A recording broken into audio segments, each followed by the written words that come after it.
Students, Durga tutorial के online classes में आपका स्वागत है। आज हम आपको पढ़ाने जा रहे हैं 12th क्लास का भूगोल का चैप्टर जनसंख्या संगठन। तो आइए अब हम शुरू करते हैं। सबसे पहले हम लोग जानने का प्रयास करें कि जनसंख्या संगठन का मतलब क्या होता है, जनसंख्या संगठन की परिभाषा क्या होती है। जनसंख्या संगठन जनसंख्या के उस पक्ष को प्रदर्शित करता है जिसको मापा जा सकता है। संख्या के मात्रात्मक पक्ष जैसे लिंग, आयु, श्रम शक्ति, आवास, कार्यशील और आश्रित जनसंख्या तथा साक्षरता आदि तथ्यों का वर्गीकरण और अध्ययन जनसंख्या संगठन कहलाता है। इसी को हम इस तरह से भी समझ सकते हैं। दूसरे शब्दों में जनसंख्या संगठन या संयोजन से तात्पर्य जनसंख्या की उन विशेषताओं से है जो कि मापने योग्य हैं और जो जनसंख्या के एक वर्ग को दूसरे वर्ग से पृथक करने में मदद करते हैं। आयु, लिंग, साक्षरता, आवास का स्थान और व्यवसाय जनसंख्या संगठन या संयोजन के मुख्य तत्व हैं। अब हम जनसंख्या संगठन को समझने के लिए कौन कौन से आवश्यक घटक हैं, इस पर विस्तार से चर्चा करेंगे। जनसंख्या के 5 घटक होते हैं जिनके द्वारा हम लोग जनसंख्या संगठन को आसानी से समझ सकते हैं। पहला है आयु संरचना। विभिन्न आय वर्ग में लोगों की संख्या को जनसंख्या की आयु संरचना कहा जाता है। किसी देश की जनसंख्या को सामान्यतः 3 आयु वर्गों में बांटा जाता है। बाल वर्ग जिनकी आयु 0 से 14 वर्ष होती है, प्रौढ़ वर्ग जिनकी आयु 15 से 19 वर्ष होती है, वृद्ध वर्ग जिनकी आयु 60 वर्ष और 60 से ऊपर होती है। प्रौढ़ वर्ग की गणना अर्जकों के रूप में की जाती है, जबकि बाल वर्ग और वृद्ध वर्ग की गणना प्राश्रित वर्ग में की जाती है। कहने का मतलब यह है कि प्रौढ़ जनसंख्या ही उपार्जन का काम करती है। बाल वर्ग और वृद्ध वर्ग इसी उपार्जक वर्ग पर आश्रित होते हैं। आगे बढ़ते हैं और दूसरे घटक पर विचार करते हैं जिसका नाम है लिंग संगठन। दी गई जनसंख्या में लिंग अनुपात पुरुष तथा स्त्रियों के बीच संतुलन का सूचक होता है। यह प्रति 1000 पुरुषों पर स्त्रियों की संख्या के रूप में मापा जाता है। लिंग अनुपात का दूसरा जनांकीय लक्षणों जैसे जनसंख्या वृद्धि, विवाह दर, व्यवसायिक संरचना आदि पर व्यापक प्रभाव पड़ता है। तीसरा है ग्रामीण नगरीय संगठन। ग्रामीण नगरीय संगठन का निर्धारण लोगों के निवास स्थान के आधार पर किया जाता है। ग्राम और नगर दोनों ही जीवन यापन के तरीके तथा सामाजिक पर्यावरण की दृष्टि से एक दूसरे से अलग होते हैं। अब हम विचार करेंगे चौथे घटक पर जिसका नाम है साक्षरता। साक्षरता जनसंख्या की वह गुणात्मक विशेषता है जो किसी क्षेत्र की सामाजिक और आर्थिक विकास का एक विश्वसनीय तथा यथार्थ सूचक होता है। यह जनसंख्या के उस सामाजिक पक्ष को प्रतिबिंबित करता है जिससे जनसंख्या की गुणात्मकता को निर्धारित किया जा सकता है। अब अंतिम घटक यानी कि 5वें घटक पर विचार करते हैं व्यवसायिक संरचना। पारिश्रमिक युक्त व्यवसाय कार्यों से संलग्न तथा इन्हीं कार्यों से जीविकोपार्जन करने वाली जनसंख्या के स्वरूप को व्यवसायिक संरचना कहते हैं। व्यवसाय को मोटे तौर पर 4 वर्गों प्राथमिक, द्वितीयक, तृतीयक तथा चतुर्थक में बांटा गया है। जिन देशों अथवा क्षेत्रों व प्रदेशों में बहुसंख्यक लोग यदि प्राथमिक लोग हैं, यदि प्राथमिक व्यवसाय में लगे हैं, तो वहाँ के आर्थिक विकास का स्तर निम्न होगा और वहाँ की अर्थव्यवस्था कृषि पर आधारित होगी।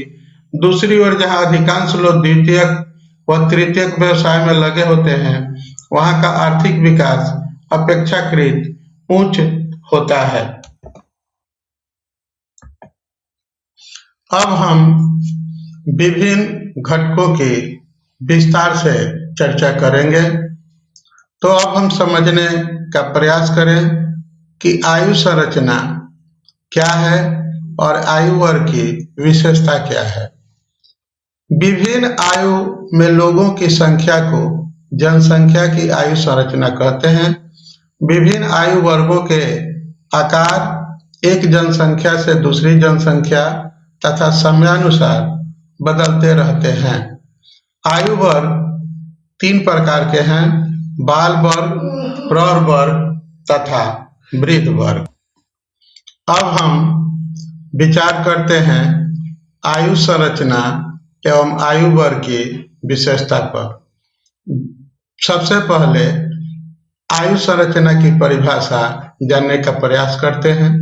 विभिन्न आयु में लोगों की संख्या को जनसंख्या की आयु संरचना कहते हैं। विभिन्न आयु वर्गों के आकार एक जनसंख्या से दूसरी जनसंख्या तथा समयानुसार बदलते रहते हैं। आयु वर्ग 3 प्रकार के होते हैं: बाल वर्ग, प्रौढ़ वर्ग तथा वृद्ध वर्ग। अब हम आयु संरचना की विशेषता देखते हैं। तो सबसे पहले हम बाल वर्ग की विशेषता पर विचार करते हैं। इस वर्ग में 0 से 14 वर्ष की जनसंख्या आती है। यह युवा वर्ग होता है। विकसित देशों में 23% तथा विकासशील देशों में 40% जनसंख्या इस वर्ग में आती है। यह एक आश्रित जनसंख्या है। यह आयु आर्थिक रूप से अनुत्पादक होती है। इनके भोजन, वस्त्र, शिक्षा तथा स्वास्थ्य सुविधाओं पर अधिक खर्च करना पड़ता है। अब हम विचार करेंगे प्रौढ़ वर्ग की विशेषता पर। इस वर्ग में 15 से लेकर 59 वर्ष की जनसंख्या आती है। यह एक अर्जक जनसंख्या वर्ग है।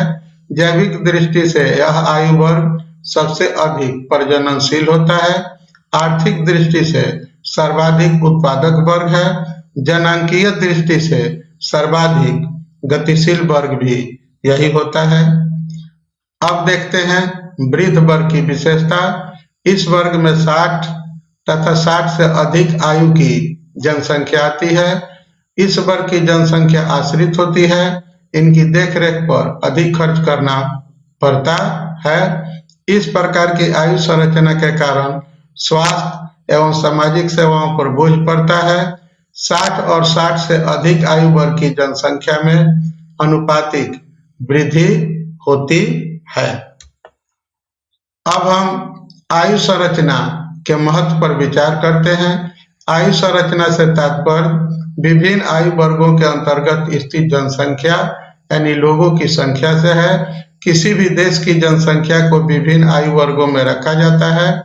अब इनकी विशेषताओं को देखते हैं। यदि जनसंख्या में तरुण या बच्चों की संख्या अधिक है तो आश्रित जनसंख्या का अनुपात अधिक होगा। इसी प्रकार यदि वयस्क प्रौढ़ों की संख्या अधिक है तो संभावना है कि कार्यरत जनसंख्या अधिक होगी।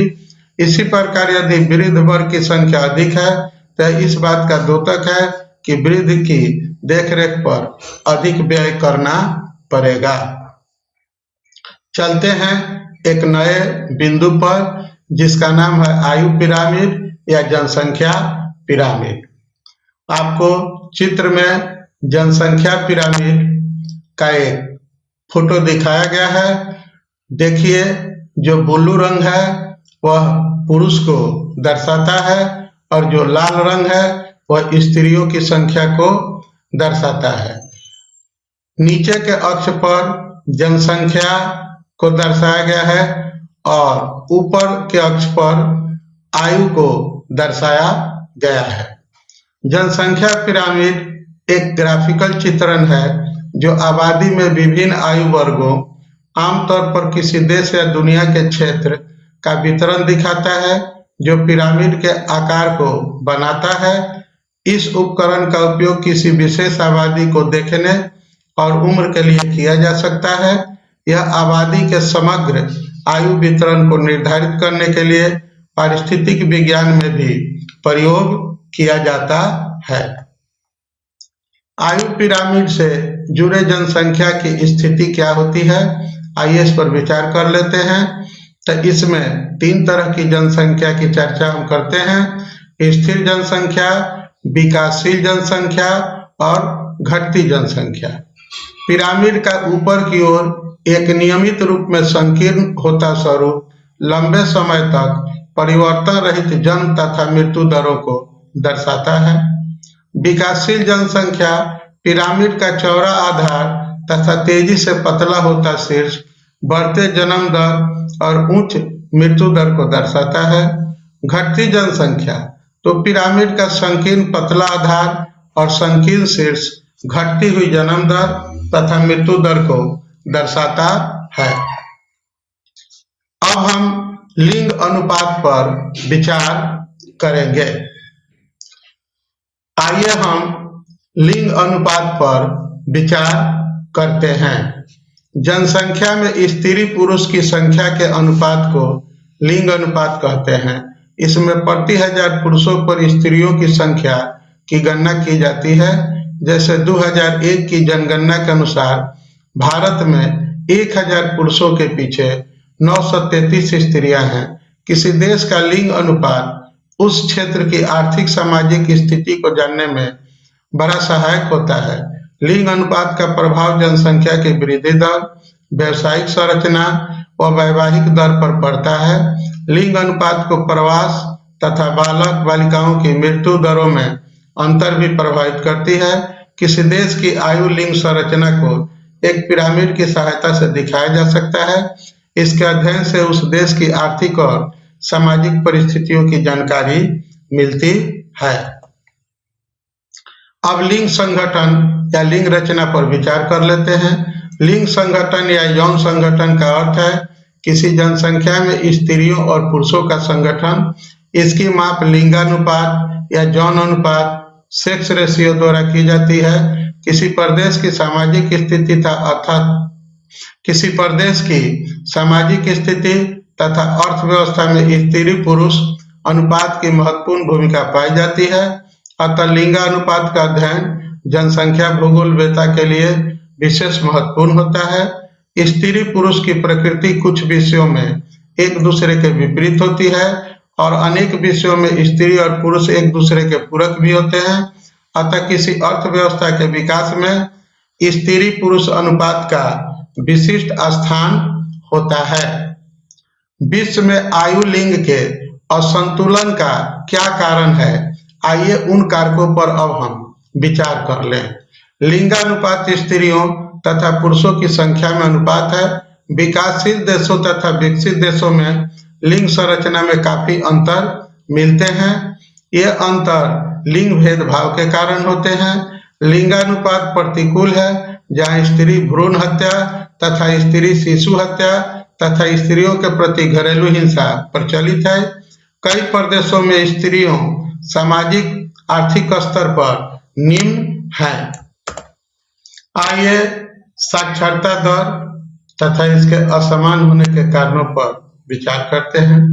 साक्षरता दर का अर्थ है 15 वर्ष से अधिक आयु की जनसंख्या जो अपनी दिनचर्या में समझ के साथ एक साधारण वाक्य को लिख और पढ़ सके। आर्थिक विकास, शहरीकरण और जीवन स्तर, महिलाओं का सामाजिक स्तर, शिक्षा सुविधाओं की उपलब्धि, सरकारी नीति आदि साक्षरता दर को प्रभावित करने वाले महत्वपूर्ण कारक हैं। विश्व में इन सभी तत्वों के वितरण में भिन्नताएं पाई जाती है, इसलिए साक्षरता दर में भी भिन्नता मिलती है। व्यावसायिक संरचना की परिभाषा और व्यावसायिक वर्ग की विशेषता पर अब हम लोग विचार करने जा रहे हैं। पारिश्रमिक मुक्त व्यवसायों में संलग्न तथा इन्हीं कार्यों में से जीविकोपार्जन करने वाली जनसंख्या के स्वरूप को व्यवसायिक संरचना कहते हैं। व्यवसाय के 4 प्रमुख वर्गों की निम्नलिखित विशेषता है। पहला है प्राथमिक व्यवसाय।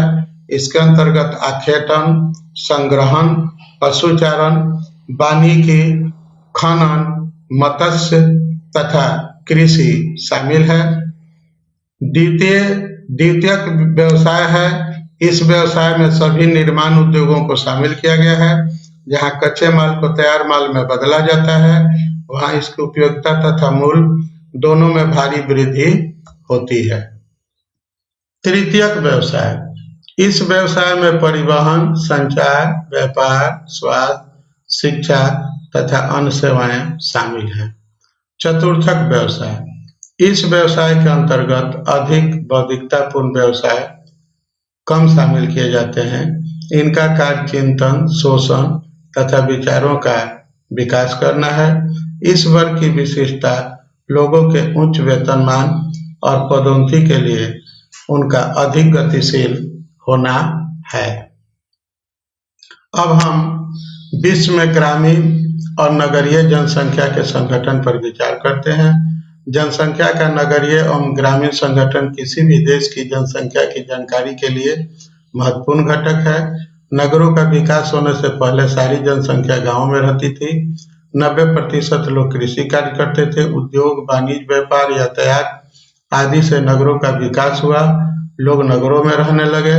नगरीय जनसंख्या में वृद्धि का कारण गांवों से नगरों की ओर जनसंख्या का प्रवास है।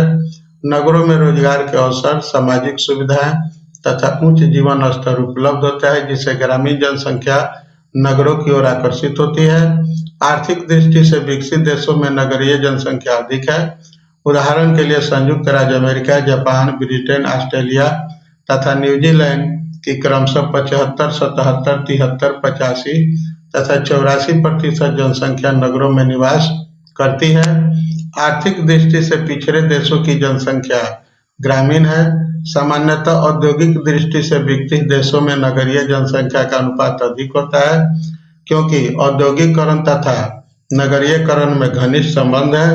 इसके विपरीत कृषि प्रधान देशों में नगरीय जनसंख्या का अनुपात अधिक होता है। आइए अब हम इस अध्याय से जुड़े हुए कुछ महत्वपूर्ण प्रश्नों पर विचार कर लेते हैं। बात करते हैं पहले लघुत्तरीय प्रश्नों की। जनसंख्या संगठन से आप क्या समझते हैं? जनसंख्या की आयु संरचना का क्या महत्व है? साक्षरता दर क्या है? विश्व के विभिन्न देशों में साक्षरता दर असमान होने के कारण बताएं। लिंग संगठन या संरचना से आप क्या समझते हैं? लिंग अनुपात पर टिप्पणी लिखें। विश्व में आयु लिंग में असंतुलन के उत्तरदायी कारकों को लिखें। करते हैं चर्चा दीर्घोत्तरीय प्रश्न की। जनसंख्या की आयु संरचना की विशेषता का वर्णन करें। विश्व में ग्रामीण तथा नगरीय जनसंख्या संगठन का वर्णन करें। जनसंख्या संगठन को समझने के लिए आवश्यक 5 घटकों का वर्णन करें। व्यवसायिक संरचना की परिभाषा दीजिए। संसार में मानव व्यवसायों के वर्गों की मुख्य विशेषता का वर्णन करें। इन सारे प्रश्नों का उत्तर आपको इस लेक्चर में मिल जाएगा। इसको गौर से सुनिए और स्क्रीन पर दिए हुए नोट्स को देखिए। सारे प्रश्न का उत्तर आप लिखने में सक्षम हो जाएंगे। जो भी प्रश्न दिए गए हैं परीक्षा के दृष्टिकोण से काफी महत्वपूर्ण हैं। इसी के साथ हमारा आज का लेक्चर समाप्त होता है। अब हम यूनिट 2 चैप्टर 3 की चर्चा अगले लेक्चर में करेंगे। तब तक के लिए आपको धन्यवाद। हमारे वीडियो को इसी तरह से देखते रहिए। पसंद आए तो लाइक कीजिए। कोई सुझाव या शिकायत हो तो कमेंट करके हमें अवश्य सूचित करें। फिर से एक बार धन्यवाद। Thank you.